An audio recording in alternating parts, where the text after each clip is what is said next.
ઓરે ઓ પારે વડા તું ઉડી જઈશ રે. રિસેન્ટલી રિયલાઇઝ્ડ એક દીકરીને પરિંદા સાથે કેમ કમ્પેર કરવામાં આવી છે. I thought she can fly like a bird, do whatever she want. But now I understand the real meaning of પરિંદા. વાય ધે કોલ અસ પરિંદા. પરિંદાની જેમ જ દીકરીની કોઈ ફિક્સ પ્લેસમેન્ટ નથી હોતી. જે ઘરમાં 25 યર્સ સ્ટે કર્યું છે એ જ ઘર છોડીને જવાનું છે. જે ઘરમાં પોતાનું બચપન હતું, જીદ હતી, પપ્પા આ તો જોઈશે જ મારે, મમ્મી આ તો જોઈશે જ મારે, એ બધું જ હવે થોડાક વર્ષોમાં બદલાઈ જશે.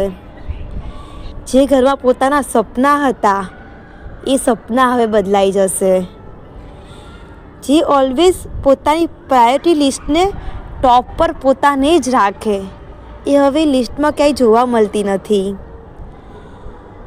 જેને ક્યારે સેક્રિફાઈસનો એઝ ખબર નથી, હવે ડેફિનેશન બની ગઈ છે. અને હવે તો એ ફાઇનલી એક પરિંદું બની ગયું છે. 23 વર્ષ એક ઘરમાં મૂકીને બીજાના ઘરમાં જવું શું ગજબની વાત છે ને યાર. જસ્ટ લાઈક પરિંદા. My God, just like that.